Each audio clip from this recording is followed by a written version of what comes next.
Assalamualaikum warahmatullahi wabarakatuh. Innal hamdalillah nahmaduhu wa nasta'inuhu wa nastaghfiruh wa na'udzu billahi min shururi anfusina wa min sayyiati a'malina. May yahdihillahu fala mudhillalah wa may yudlilhu falan tajida lahu waliyyan mursyida. Asyhadu an la ilaha illallah wahdahu la syarikalah wa asyhadu anna Muhammadan abduhu wa rasuluhu la nabiyya wa la rasula ba'dah. Ikhwati fillah, ma'asyaral hadirin wal hadirat rahimani Allah wa iyyakum. Mari sama-sama kita awali kajian kita dengan mengucapkan puji dan syukur kepada Allah Subhanahu wa taala. Alhamdulillah, pada malam yang insya Allah penuh dengan keberkahan dan kebaikan ini, kita dimudahkan oleh Allah Subhanahu wa ta'ala untuk berada di rumahnya yang mulia ini, tempat yang paling dicintai oleh Allah Subhanahu wa ta'ala.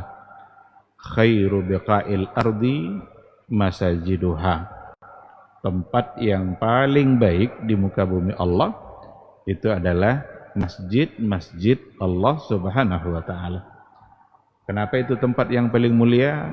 Karena tempat yang di situ hanya disebut nama Allah, hanya dibacakan ayat-ayat Allah. Kita diingatkan kepada tugas-tugas kita, kewajiban-kewajiban kita terhadap Allah dan Rasul-Nya.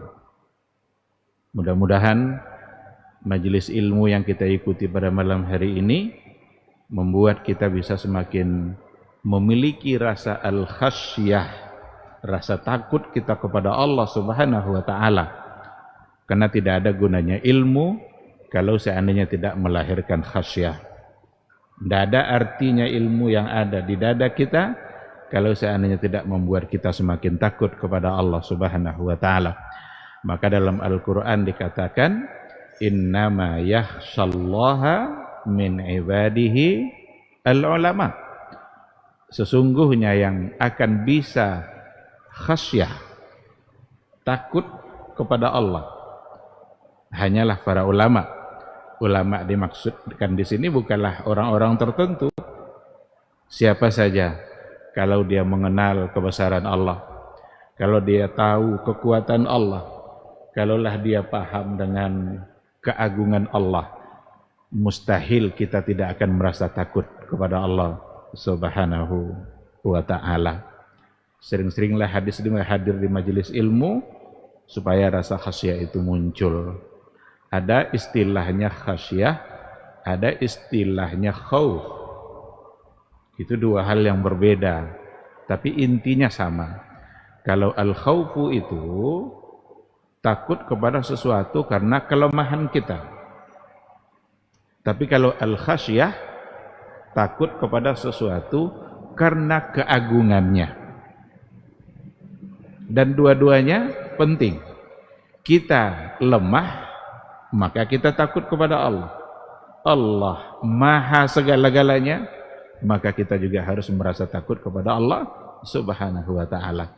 Dia berkehendak mutlak dalam kehidupan kita. Apapun yang dikehendaki oleh Allah bisa terjadi seketika itu juga dalam kehidupan kita. Dia bisa mematikan kita kapan saja. Mematikan kita saat kita berbuat maksiat, Allah bisa. Sebagaimana Allah bisa mematikan kita saat kita taat. Alangkah rugi dan celakanya kalau seandainya kita mengakhiri kehidupan kita pada saat kita mendurhakai Allah Subhanahu wa ta'ala.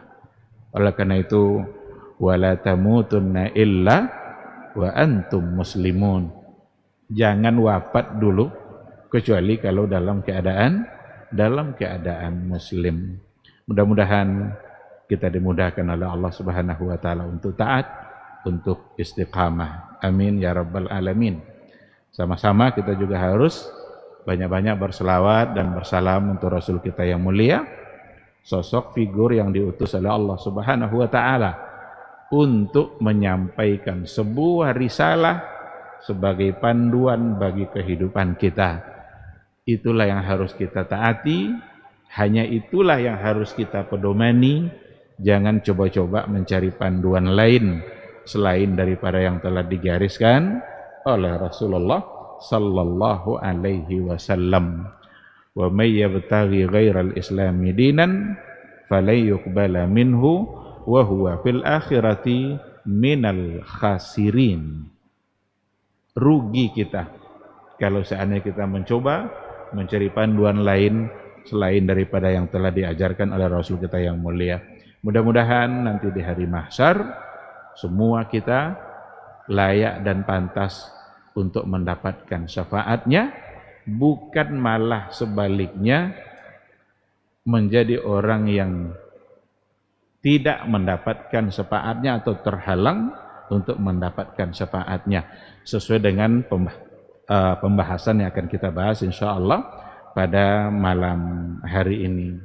Ikhwati fillah, saya yakin semua kita tanpa terkecuali pasti akan mengharapkan untuk mendapatkan syafaat dari Rasulullah sallallahu alaihi wasallam di hari mahsyar. Syafaat itu artinya adalah pertolongan, adalah bantuan pada hari yang memang hari itu sangat sulit. Karena Al-Quran sendiri yang mengatakan bahwa hari itu sulit. Yaumun asir, yaumun asir, alal kafirina ghairu yasir. Itu hari yang sangat sulit, di mana semua orang harus mempertanggungjawabkan semua amal-amal yang telah dia lakukan selama dalam kehidupannya di dunia. Tidak ada satupun yang luput dari catatan malaikat Allah. Hari itulah di mana kita mempertanggungjawabkan semua amalan kita. Maka pantas untuk disebut sebagai yaumun asir. Kita dihisab oleh Allah Subhanahu wa taala. Masing-masing kita dihisab oleh Allah satu persatu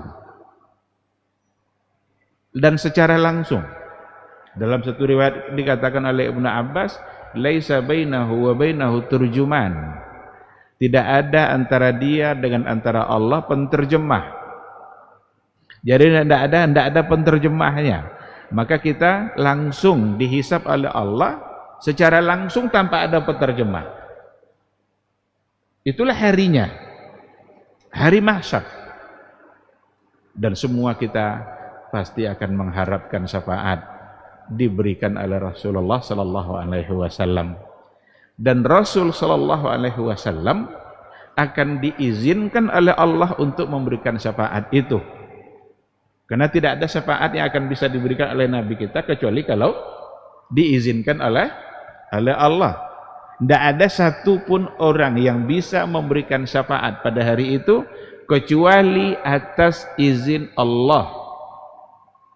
Man dzalladzi yashfa'u indahu illa biizni. Siapa yang akan bisa memberikan syafaat di sisi Allah illa biizni, kecuali dengan izin Allah. Nabi kita, Nabi Muhammad sallallahu alaihi wasallam sekalipun tidak akan bisa memberikan syafaat kalau Allah tidak mengizinkan. Nah, oleh karena itu kita tidak boleh sebenarnya meminta syafaat kepada Nabi, karena Nabi tidak bisa memberikannya kecuali Allah yang mengizinkan. Maka kita boleh meminta syafaat kepada Allah agar Nabi kita nanti memberikan syafaat kepada kita.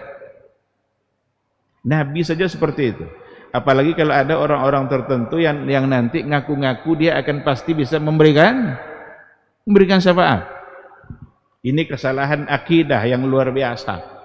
Karena ada oknum-oknum tertentu, mereka sebagai seorang muslim, tetapi dia mengatakan, kalian tenang sajalah, nanti kalian kami kasih syafaat asal kalian mencintai kami sebagai ahlul bait. Ungkapan seperti ini ungkapan yang menyesatkan. Kalaulah Nabi saja tidak bisa berikan syafaat kecuali atas izin Allah, apalagi selain daripada Nabi kita yang mulia, Nabi Muhammad sallallahu alaihi wasallam. Oleh karena itu memohonlah kepada Allah agar nanti kita menjadi bagian dari orang-orang yang mendapatkan syafaat, dan jangan melakukan perkara-perkara yang membuat kita terhalang untuk mendapatkan syafaat itu. Hindarkan semuanya.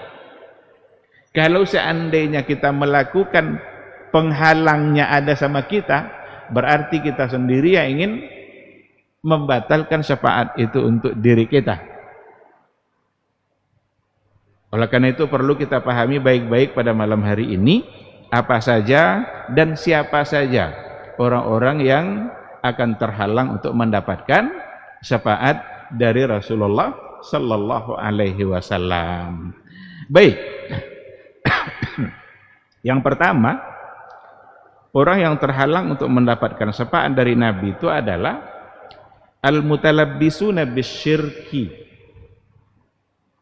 Al-mutalabbisuna bisyirki. Orang-orang yang mencampurkan imannya dengan syirik. Ini para ulama memilih kata yang sangat tepat. Mereka tidak mengatakan al-musyrikun. Kalau al-musyrikun berarti orang-orang musyrik. Kalau orang-orang musyrik, ya jelas dengan kemusyrikannya. Tetapi dia mengatakan al-mutalabbisuna bisyirki. Orang-orang yang sebenarnya dia beriman, tapi dia mencampurkan imannya dengan kesyirikan. Berarti dia mukmin. Cuma dalam keimanannya ada juga dicampurkan dengan kesyirikan. Dia melakukan perbuatan-perbuatan syirik. Nah, di sini ada pelajaran besar yang perlu untuk kita ambil, bahwa sesungguhnya ada orang yang musyrik, tapi ada orang yang dia beriman tapi dia mencampuri keimanannya dengan kesyirikan. Berarti dia tetap sebagai seorang muslim. Maka tidak boleh bercepat-cepat kita mengatakan seseorang musyrik. Itu satu hal yang harus kita jaga lidah kita. Maka berbeda nanti hukumnya ketika kita membicarakan seseorang melakukan perbuatan syirik dengan seseorang yang musyrik. Kalau seseorang yang melakukan perbuatan syirik, dia sebenarnya beriman. Cuma dalam perjalanan keagamaannya dia melakukan perbuatan syirik yang mungkin saja dia tidak tahu. Oleh karena itu, hukum terhadap satu perbuatan berbeda nanti dengan hukum terhadap orang yang melakukan. Karena banyak hari ini pada saat kita bicara kesyirikan, apa katanya? Mudah kali Ustaz mensirik-sirikkan orang. Kalau ada perbuatan syirik yang dilakukan oleh umat Islam, wajib diingatkan. Dan itu bukan berarti kita sedang menghukumkan dia sebagai seorang musyrik. Karena orang musyrik itu kafir. Lam yakunil ladzina kafaru min ahlil kitab wal musyrikin. Jadi alladzina kafaru awalnya. Yang kafir ini siapa? Min ahlil kitab wal musyrikin. Jadi beda. Ini perlu dipahami baik-baik agar tuduhan itu tidak berlama-lama. Ada kita bicara tentang satu perbuatan seseorang yang ternyata perbuatan syirik, dan bukan berarti pada saat itu kita sedang menghukuminya sebagai seorang yang musyrik. Mungkin karena ketidaktahuan, tidak jelas bagi dia persoalan itu. Nah, oleh karena itu, kenapa perlu diingatkan? Karena mencampuri keimanan dengan kesyirikan itu akan membuat kita menjadi terhalang untuk mendapatkan syafaat dari Rasulullah sallallahu alaihi wasallam. Saya sampaikan dua hadis, satu riwayat Imam Muslim dan satu lagi riwayat Imam Bukhari, dan dua-duanya adalah hadis yang sahih.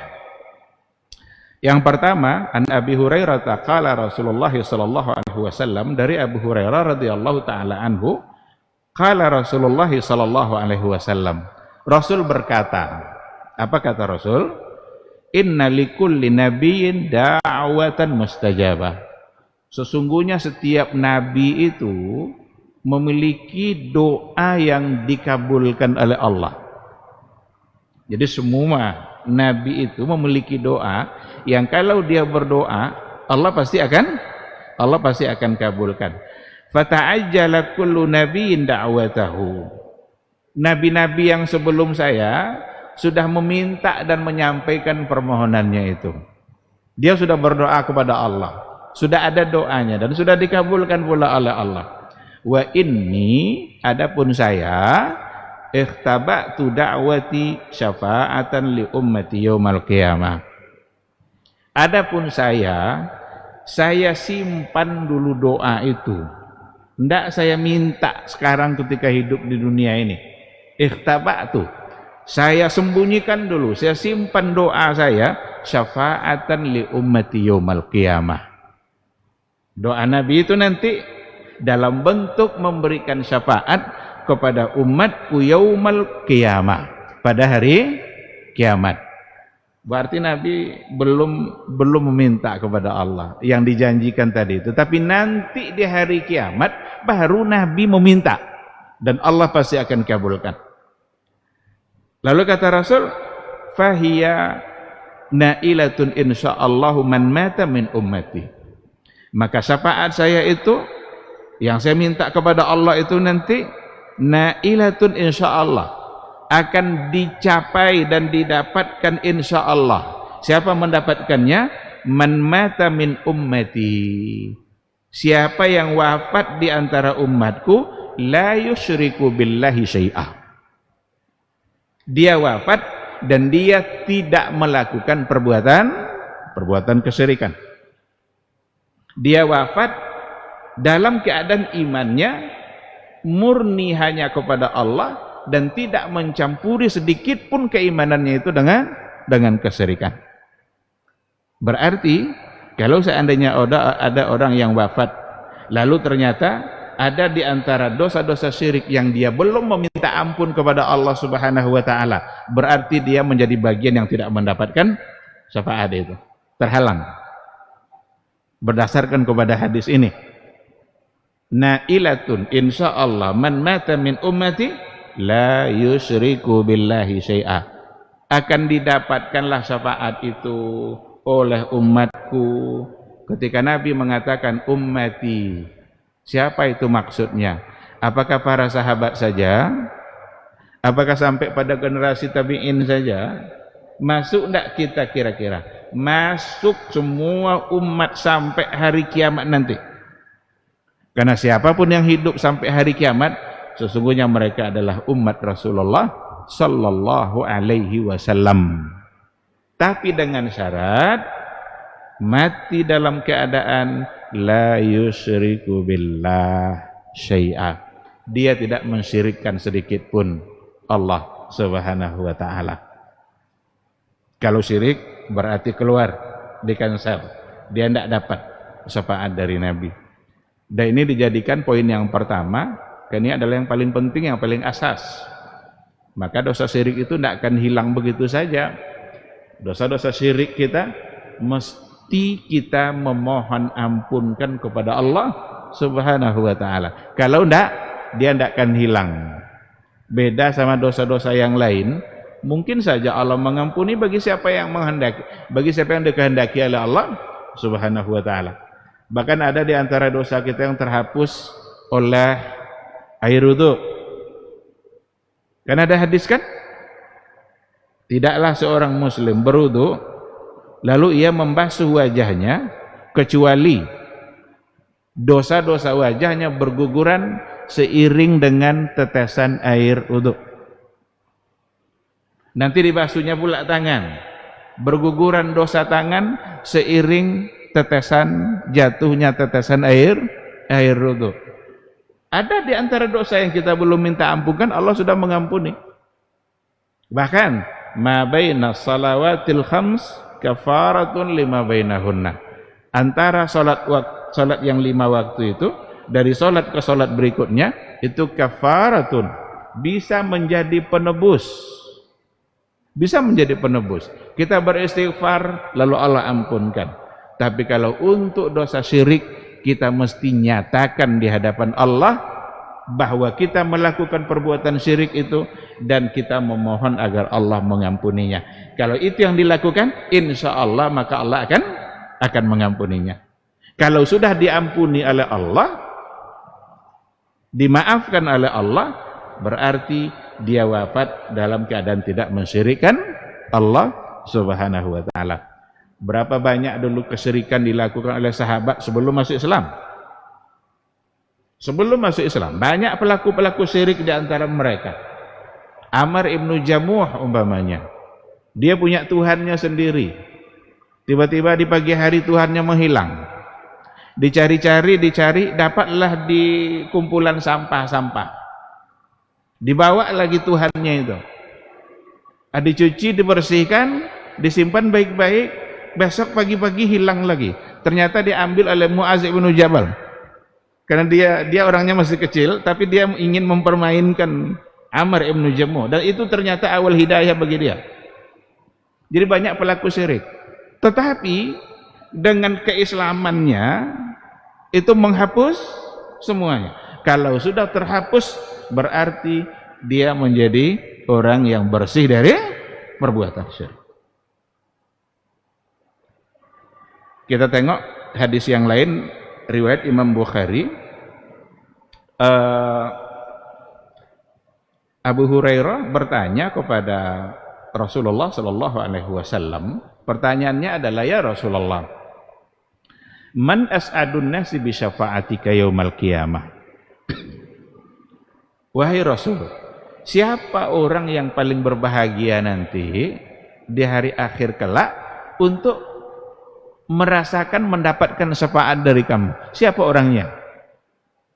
Jawaban Rasul, as'adun nasi bi syafa'ati yaumal qiyamah, orang yang akan paling berbahagia mendapatkan syafaat saya di hari kiamat nanti adalah man qala la ilaha illallah, barang siapa yang mengatakan la ilaha illallah khalisan liwajhi atau khalisan min qalbi atau kama qala Rasulullah sallallahu alaihi wasallam. Orang yang akan berbahagia mendapatkan syafaat saya di hari kiamat kala adalah yang mengucapkan la ilaha illallah khalisan. Apa arti khalis? Adalah labanan khalisan, susu yang murni, bersih. Kita tengok susu warna putih, tidak ada satu titik pun campurannya. Kalau sudah ada campur-campurnya, kalau ada sudah garis-garis hitam sedikit, berarti bukan khalis. Jadi yang khalis itu tidak ada sedikit pun campurnya, murni, tanpa ada unsur kesyirikan. Berarti syirik merusak la ilaha illallah. Karena Nabi mengatakan, man qala la ilaha illallah khalisan.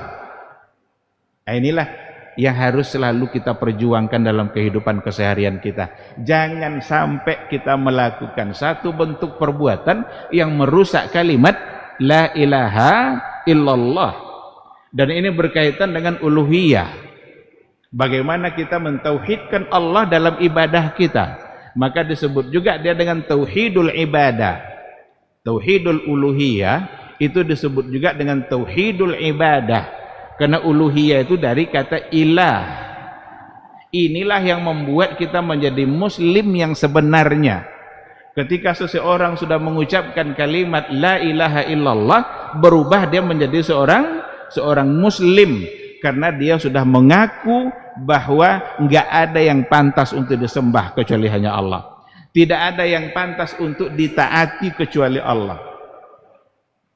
La ma'buda bihaq, la muta'a bihaq illallah. Itu makna dari kata la ilaha illallah. Tauhidul ibadah, tauhidul uluhiyah. Yang kalau seandainya ada perbuatan syirik, pasti akan merusak makna la ilaha illallah. Bahkan para ulama mengatakan kalimat la ilaha, kata ilah itu tidak bisa diganti. Tidak bisa diganti. Saya bawa sebuah buku, ini judulnya Tajrid At-Tauhidil Mufid. Ditulis oleh salah seorang ulama yang bermazhab Syafi'i, namanya adalah Ahmad ibn Ali Al-Mukhrizi Al-Musri Asy-Syafi'i. Apa katanya dalam buku ini? Seandainya ada orang mengganti kata ilah dengan Rabb, umpamanya dia bilang la rabba illallah, belum jadi muslim. Kapan jadi muslim?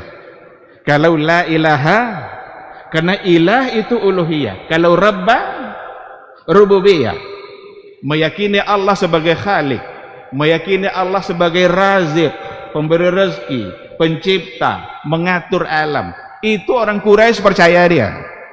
Abu Lahab percaya dia kalau Allah yang pencipta. Dan itu ada pada kata Rabb. Maka kalau ada orang bilang la rabba illallah, belum jadi muslim. Ada dalam buku ini. Kapan menjadi muslim?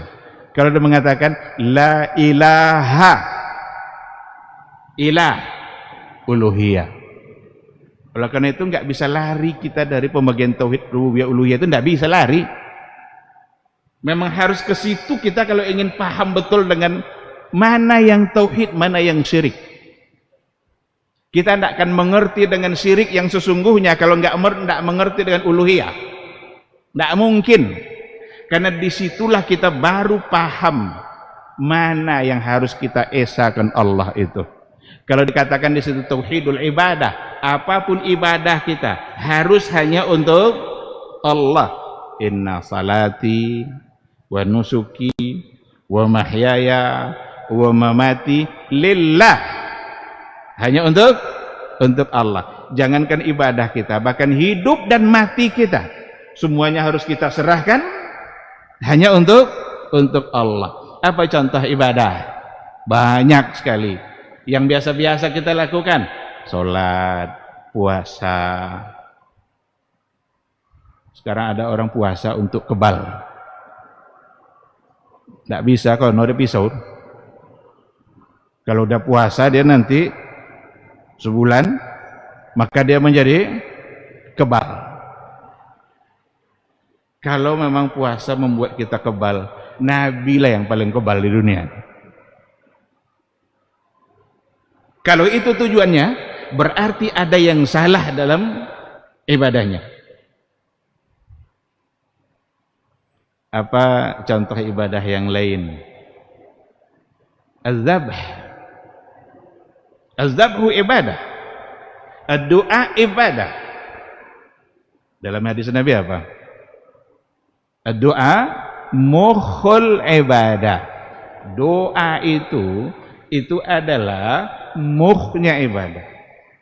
Mukh itu kalau diartikan, kadang diartikan otaknya.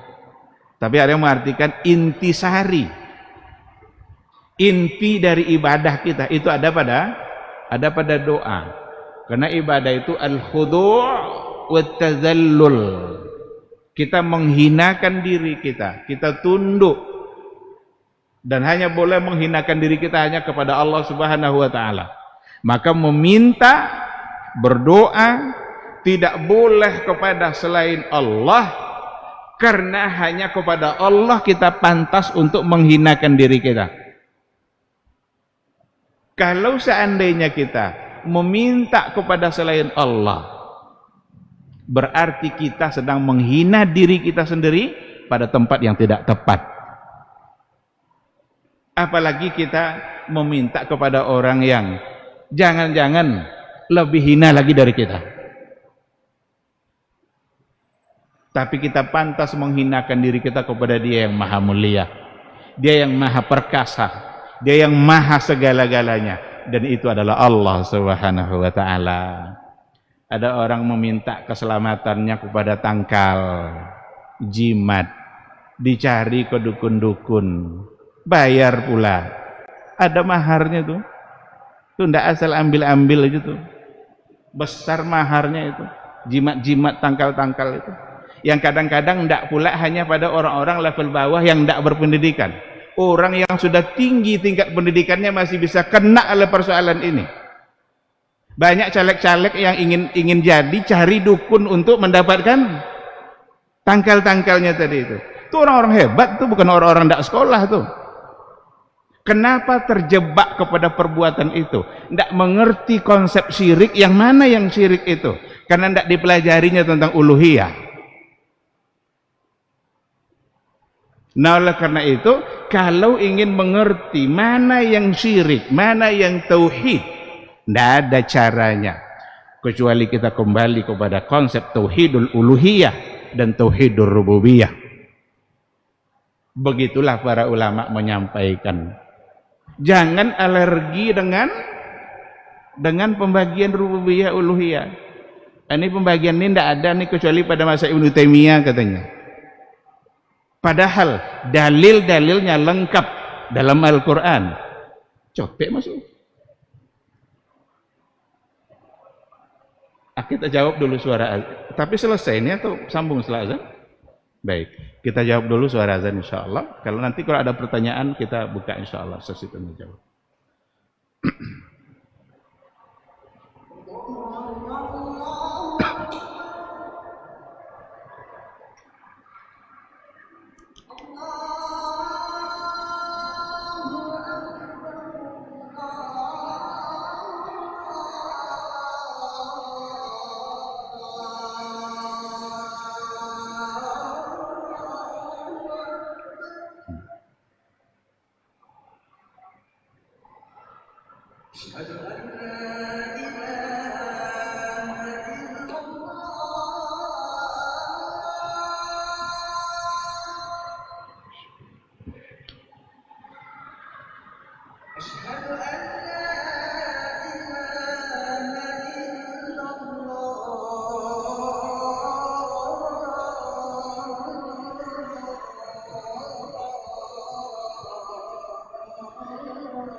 Bismillah, wassalatu wassalamu ala rasulillah wa ala alihi wa sahbihi wa mawala.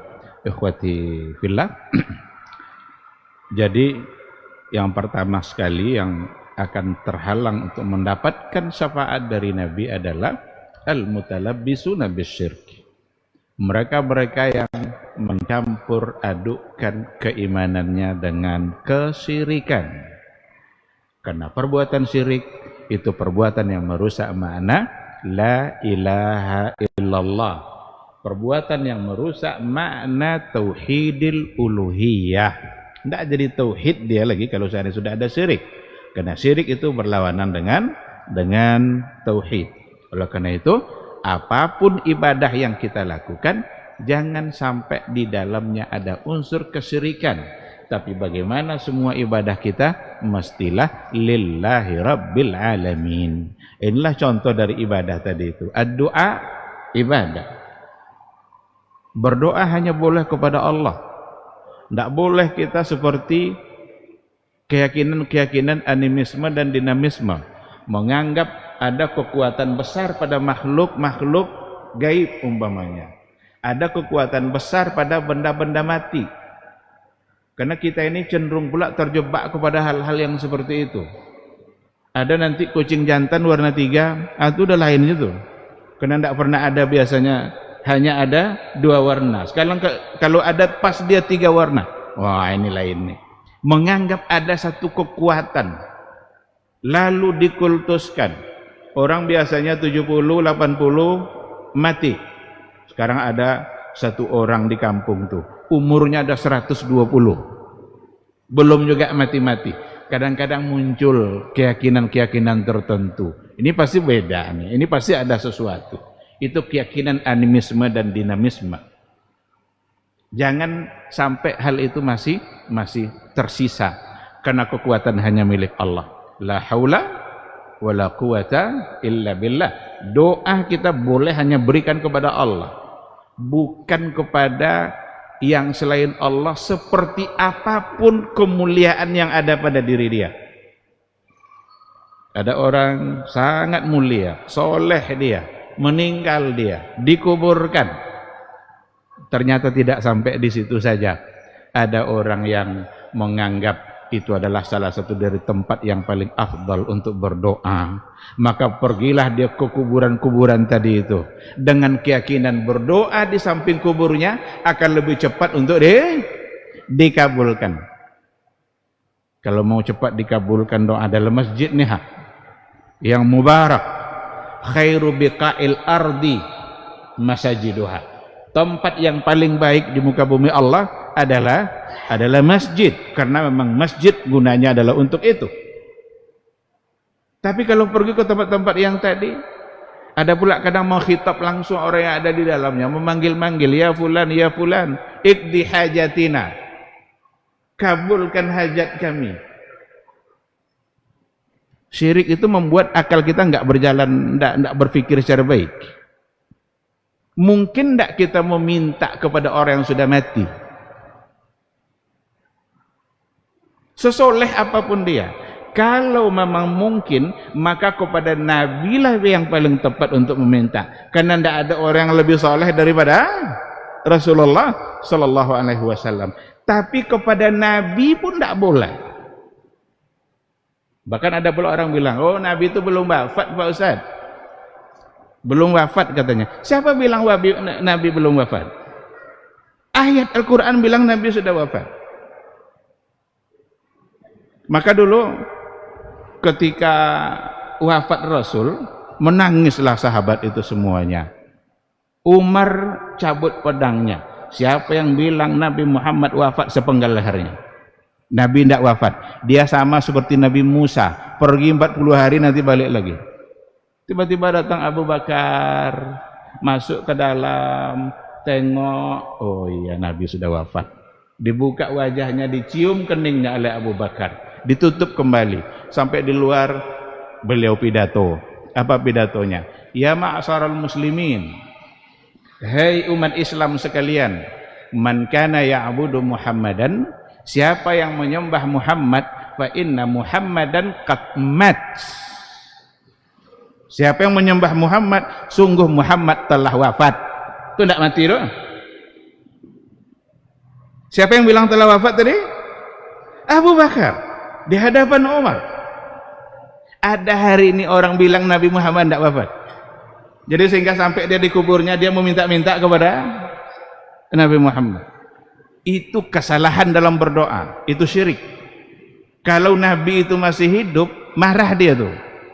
Karena dialah yang melarang untuk melakukan perbuatan syirik.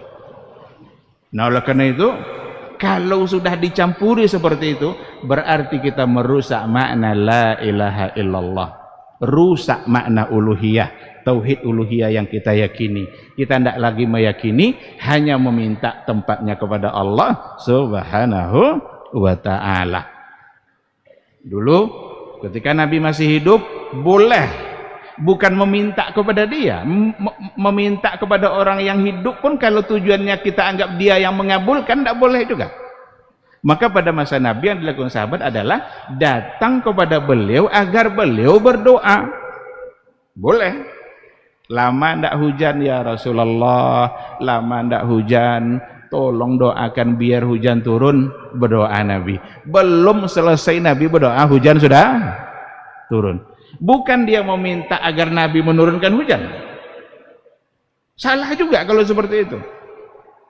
Tapi dia hanya meminta kepada Allah untuk melakukan sesuatu yang hanya bisa dilakukan oleh Allah subhanahu wa ta'ala. Lalu kata Umar, dulu ketika Nabi masih hidup, kami datang menemui Nabi. Sekarang Nabi sudah wafat, maka kami datang menemui pamannya Al-Abbas. Kami meminta agar beliau berdoa kepada Allah. Kalau memang dibolehkan, kenapa tidak datang saja Umar? Temui Nabi di kuburnya. Ya Nabi Allah, ya Rasulullah, engkau ini kan Nabi. Kami sekarang banyak masalah nih di dunia nih. Tolong selesaikan, atau tolong sampaikan kepada Allah biar masalah kami selesai. Tapi tak pernah satu pun sahabat yang melakukan itu, kecuali datang dari satu riwayat yang palsu, dhaif, tidak bisa diterima. Itu pun berdasarkan mimpi rajulun, mimpi seseorang. Seseorang itu entah siapa. Nah, oleh karena itu ini sangat penting untuk kita pahami bersama. Kenapa? Karena kalau kita tetap berada dalam kesyirikan, terhalang untuk mendapatkan syafaat dari Nabi. Az-zabhu itu adalah ibadah. Menyembelih itu ibadah tuh, kita tumpahkan darah hewan itu, sembelih atas nama Allah, menyebut nama Allah, itu ibadah. Tapi kalau seandainya kita sembelih bukan tujuannya untuk Allah, apa contoh bukan tujuan untuk Allah? Untuk sesembahan, biar kita tidak diganggu oleh makhluk-makhluk gaib yang ada di sungai itu, perlu disembelih lalu dihanyutkan nanti kepalanya. Berarti ada niat yang salah di sini. Ini sebuah kemaksiatan. Karena keselamatan kita tidak datang dari sesembahan kita itu. Keselamatan semata-mata datang dari Allah. Hanya Allah yang memberikan kita keselamatan itu. Tidak datang keselamatan kita kalau Allah tidak memberikan. 10 ekor pun kita sembelih sapi itu, kalau kata Allah kita binasa, binasa. Karena memang keselamatan ada di tangan Dia. Maka salah satu dari nama Allah adalah As-Salam. As-Salam, Al-Mu'min, Al-Muhaimin. As-Salam, apa arti As-Salam? Dia yang pantas untuk diberikan nama itu. Karena memang keselamatan itu datang dari Dia. Ikhwati fillah, baru satu, karena ada poin-poinnya. Saya kira kita cukupkan satu poin ini. Yang lain baca saja, cari bukunya. Kalau enggak nanti kita sambung mungkin pada pertemuan yang akan datang. Ada beberapa hal yang semua itu membuat kita terhalang mendapatkan syafaat. Karena saya ingin punya waktu, sisa waktu, kalau seandainya ada yang ingin bertanya, dipersilakan.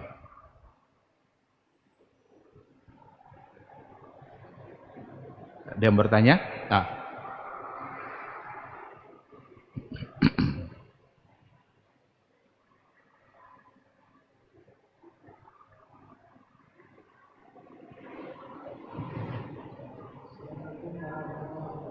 Assalamualaikum warahmatullahi wabarakatuh.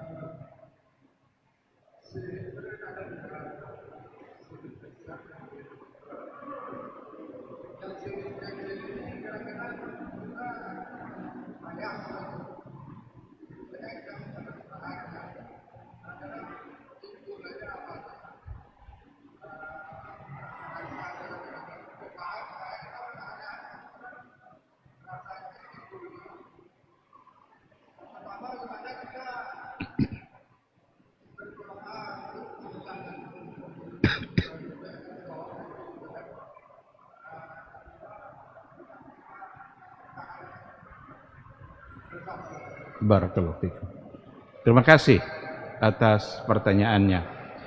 Justru yang lebih dikhawatirkan oleh Nabi itu yang terjadi pada sahabat-sahabatnya itu bukan syirkul akbar, tapi justru adalah syirkul al-khafi, syirik yang tersembunyi.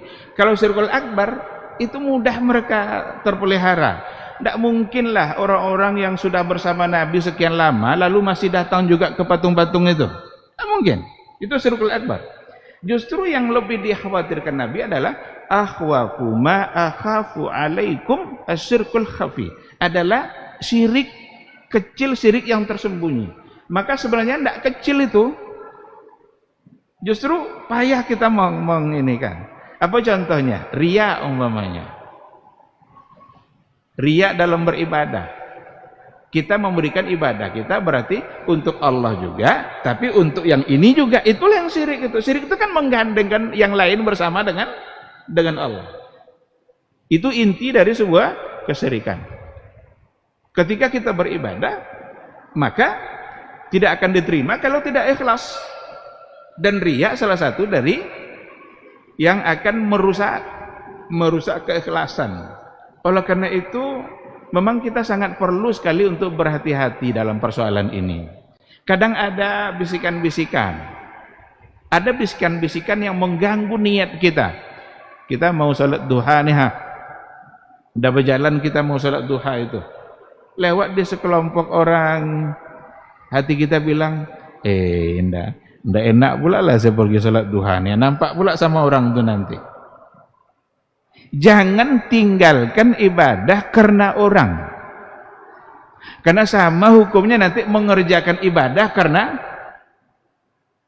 maka terus sajalah lanjutkan langkah kita menuju sholat duha tadi, abaikan bisikan-bisikan tadi. Mungkin syaitan yang sedang mengganggu kita, abaikan. Jadi jangan tinggalkan ibadah karena orang, sebagaimana tidak boleh mengerjakan ibadah karena orang. Oh nanti begini, itu yang perlu kita lawan, karena bisa saja itu adalah merupakan bisikan-bisikan, gangguan-gangguan dari setan. Maka kita juga sebagai seorang muslim hindarkan juga lah hal-hal yang akan bisa merusak niat. Karena kita hidup zaman sekarang ini banyak kali hal-hal yang akan merusak niat kita. Belum mulai baca Quran lagi, baru ngambil Quran dari rak-raknya tuh, udah dipoto tuh. Dikirim ke Facebook. Buat komentar nanti, walaupun satu halaman, yang penting baca. Karena biasanya mungkin sampai 5 halaman, 7 halaman. Sekarang cuma satu. Buat komentarnya. Meskipun satu halaman, yang penting tetap baca. Saya tidak mengatakan dia tidak ikhlas, tapi ini pintu oleh syaitan membuat tidak ikhlas. Nya sajam bekok dia bertengok dah dolek atau enggak. Sambil tawaf pun, kamera tuh, sambil tawaf. Entah husuk dia berdoa entah enggak itu. Ini sebenarnya kita tidak mengatakan tidak boleh, tapi kita berupayalah untuk menghindarkan hal-hal yang jangan-jangan pada akhirnya bisa merusak niat kita. Kalau bangun tengah malam, bangunlah biar hanya Allah yang tahu. Maksud saya untuk membangunkan kawan Pak Ustaz. Karena bangun dia jam 4 nanti tuh kirim SMS ke kawan, "Hei bangun katanya. Itu isi SMS itu, "Hei bangun." Bukankah dia sedang menunjukkan kalau dia sudah bangun? Boleh kalau untuk mengajak kawan bangun, asal jangan sampai merusak niat. Syaitan itu paling pintar dia dalam merusak niat kita. Karena itulah SOP-nya syaitan itu. Kita harus tahu SOP-nya syaitan itu. Tujuan pertama syaitan adalah agar kita tidak jadi mengerjakan kebaikan. Itu tujuan pertama syaitan. Tapi kalau jadi juga dikerjakan, bagaimana ibadah kita bisa berkurang jumlahnya dari yang ingin kita kerjakan. Ternyata tidak bisa juga dia menguranginya. Tetap saja beliau ini baca Quran 2-3 halaman nih, dia akan rusak niat kita. Jadi tujuan pertamanya apa? Agar kita tidak beramal soleh. Tapi kalau ternyata tetap terlaksana juga, gimana amalan kita bisa berkurang? Kalau tidak bisa juga, berarti dia akan rusak niat kita. Dalam kejahatan juga seperti itu. Tujuan pertama syaitan, bagaimana kita terjebak langsung dalam melaksanakan perbuatan dosa. Tapi kalau seandainya tidak mampu dia menggoda kita, tidak terjebak kita pada dosa, bagaimana dia berusaha agar kita punya andil dalam dosa itu. Dia tidak ikutnya mabuk, tetapi dia menjual. Dosa mabuk dia tidak dapat karena dia tidak ikut, tapi dia yang dosa tidak? Dosa. Jadi meskipun tidak bisa langsung dia mengerjakan dosa itu, dibuatnya kita punya andil dalam terjadinya dosa. Itu SOP setan, dan sukses dia karena kerjanya fokus. Cik itu kan Joy. Kita tidak suksesnya banyak dan ke dibuat. Maka tidak selesai cik. Iko kakok je. Iblis tidak fokus pada satu kerja. Menggoda sebanyak-banyak umat manusia untuk menjadi kawannya dalam neraka, maka sukses dia. Karena itu janjinya kepada Allah Subhanahu wa ta'ala. Baik, ikhwati fillah, saya kira seperti itu. Wallahu alam. Saya mohon maaf kalau agak terambil waktunya. Mudah-mudahan majelis kita majelis yang diberkahi oleh Allah Subhanahu wa ta'ala. Dan semoga Allah selalu membuka pintu hati kita untuk menambah ilmu, menerima al-haq sebagai sebuah kebenaran, dan sekaligus memberikan semangat agar kita tunduk dan patuh kepada kebenaran itu. Terima kasih. Subhanakallahumma bihamdika asyhadu an la ilaha illa anta astaghfiruka wa atubu ilaik. Wassalamualaikum warahmatullahi wabarakatuh.